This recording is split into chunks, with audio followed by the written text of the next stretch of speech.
तैयारी कर रहे हैं। देश में क्रांति लानी है, क्रांति लाने की तैयारी चल रही है और जनता पूरी तरह अंडर करंट है। जनता जान चुकी है, इनको भाजपा का चेहरा देख चुकी है, नीति देख चुकी है।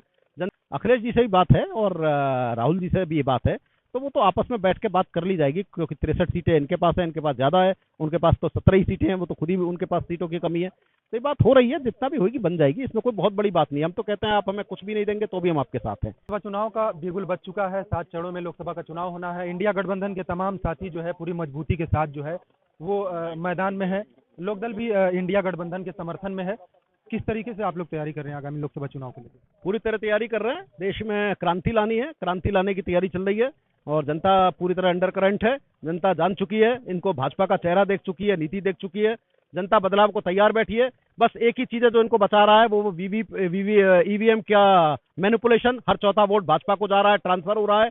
उसको बचाने के लिए हम हमारी इस पूरे इंडिया गठबंधन की मांग है, तमिलनाडु के स्टालिन जी की, महबूबा मुफ्ती जी की, इधर झारखंड के मुख्यमंत्री की, राहुल गांधी जी की, पूरे अखिलेश जी की, कि इस वीवीपैट की पर्चियों को गिना जाए। वीवीपैट की जो पर्चियां आप वोट डालने गए आपको दे दी जाए, आप सामने ड्रॉप बॉक्स में डाल लीजिए। एक दिन ज्यादा लग जाएगा गिनती में, कोई बात नहीं, लेकिन चुनाव आयोग की निष्पक्षता रह जाएगी। वरना जिस तरह चुनाव आयोग का आज चयन हो रहा है 2-1 से, जिस तरह से हो रहा है, ये देश में कहीं ना कहीं चुनाव आयोग के ऊपर बहुत बड़ा प्रश्न चिन्ह है। और वीवीपैट की पर्चियां अगर गिन ली जाएंगी तो भारतीय जनता पार्टी इस देश में 100 सीट भी जीत जाए तो बहुत बड़ी बात होगी। आज इसमें ये आने वाला समय बताएगा। बस वीवीपैट की पर्चियां गिनना मूल लड़ाई। आप लोग मजबूती से इंडिया गठबंधन के साथ खड़े हैं। क्या कितनी सीटों की मांग है और कौन कौन सी सीट? क्या मथुरा से भी आपका चुनाव लड़ने का कुछ? देखिए, बात चल रही है, मथुरा भी हमने मांगा है और अन्य सीटों की भी बात करी है। अब कितना संभव होगा, क्योंकि हमारी एंट्री बहुत लेट हुई थी, उस समय हुई थी जब ये काफी कुछ हो चुका था। जयंत के जाने के बाद हमारी एंट्री इंडिया गठबंधन में देश बचाने के लिए हुई थी। जब ये हुआ कि चौधरी चरण सिंह की पार्टी वहां चली गई, लोकदल वहां चला गया, तब हमने ये स्पष्ट किया कि चौधरी चरण सिंह का लोकदल इंडिया गठबंधन के साथ देश बचाने की लड़ाई में इनके साथ है। वो नकली हैं जो चले गए, वो सब फालतू लोग हैं, बीजेपी के एजेंट थे जो एजेंट बन के आए थे, आज फायदा लेकर चले गए। तो आज ये बहुत छोटा प्रश्न है कि हम कितनी सीटों पर लड़ें, हम कितनी सीटों पर लड़ें, ये कोई बहुत बड़ा विषय नहीं। हाँ, हमारे माध्यम से इंडिया गठबंधन कितनी सीटें हम जिता पाए, इंडिया गठबंधन को हम 60 सीटें जिताकर उत्तर प्रदेश में दे पाए, बिहार में तेजस्वी के साथ मिलकर हम लोग जीत पाए, हरियाणा में जीत पाए, तो एक बहुत बड़ी जीत होगी जिसके लिए हम आंदोलन कर रहे हैं, जिसके लिए हम आज लड़ रहे हैं। और कितनी सीटें मिलेंगी आपस में बैठकर हो जाएगा, इसको बहुत बड़ी बात नहीं है। इंडिया गठबंधन में सपा और कांग्रेस के बीच सीटों का बंटवारा हो चुका है, तो किससे मांग हो रही है, सपा से या कांग्रेस? देखिए, दोनों से मांग होगी, दोनों ही भाई हैं, दोनों। अखिलेश भी हमारे परिवार के ही सदस्य हैं, नेताजी के साथ हमारा लोकदल परिवार है जिसका साथ संबंध रहा। अखिलेश जी से भी बात है और राहुल जी से भी ये बात है, तो वो तो आपस में बैठ के बात कर ली जाएगी, क्योंकि 63 सीटें इनके पास है, इनके पास ज्यादा है, उनके पास तो 17 ही सीटें हैं, वो तो खुद ही उनके पास सीटों की कमी है। तो ये बात हो रही है, जितना भी होगी बन जाएगी, इसमें कोई बहुत बड़ी बात नहीं है। हम तो कहते हैं आप हमें कुछ भी नहीं देंगे तो भी हम आपके साथ हैं।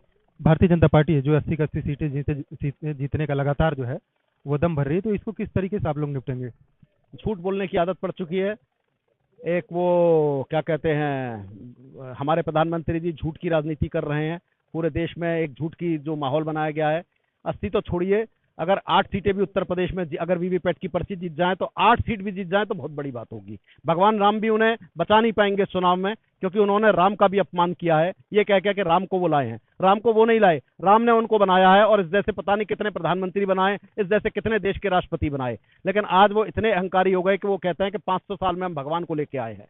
तो आज भगवान भी देख रहे हैं कि ये लोग मुझे लेके आएंगे, तो आज भगवान राम भी इनको नहीं बचा पाएगा। आज जो हालत है, जो देश का, एक जनता जाग चुकी है, जनता में अंडर करंट है, बेरोजगार नौजवान हर शहर गांव में है, किसान सड़क पर परेशान है, व्यापारी परेशान है। तो एक बुरी तरह माहौल है देश में। भ्रष्टाचार का, इलेक्ट्रल बॉन्ड का घोटाला लोग देख ही रहे हैं। तो इस घोटाले के आगे, इस पूरी व्यवस्था के सामने बहुत बड़ी क्रांति आएगी और इंडिया गठबंधन उत्तर प्रदेश में, अगर मैं ज्यादा ना कहूं तो 60 सीटें जीतेगा। ये भी हो सकता है कि 80 में से 78 सीट भी जीत जाए, एक 80 सीट को ये जीत जाए तो बहुत बड़ी बात है। इंडिया गठबंधन वो कमाल इस प्रदेश में करने वाला है। तो ये थे हमारे साथ जो है राष्ट्रीय अध्यक्ष लोकदल के सुनील सिंह जी। इनका साफ तौर पर कहना था कि कांग्रेस और सपा दोनों से जो है इन्होंने सीटों की मांग की है, क्योंकि गठबंधन में सीटों का बंटवारा पहले ही हो चुका है। 63 सीटों पर समाजवादी पार्टी चुनाव लड़ रही है, 17 सीटों पर कांग्रेस चुनाव लड़ रही है। तो दोनों सपा और कांग्रेस दोनों से इन्होंने सीटों की मांग की है। खासकर जयंत चौधरी जहां से मथुरा से उनके जो पार्टी के लोग चुनाव लड़ते हैं, मथुरा पर भी इनका फोकस है। हो सकता है कि इन्हें मथुरा से भी चुनाव लड़ने का सुनील सिंह ने मन बनाया है। तो कहीं ना कहीं देखा जाए तो टिकट को लेकर इनका रुख साफ है कि अगर इन्हें कहीं से टिकट नहीं भी मिलता है, फिर भी ये इंडिया गठबंधन के साथ मजबूती से खड़े रहेंगे। कैमरामैन संजय पाल के साथ आसिफ खान, न्यूज़ 4 नेशन, लखनऊ।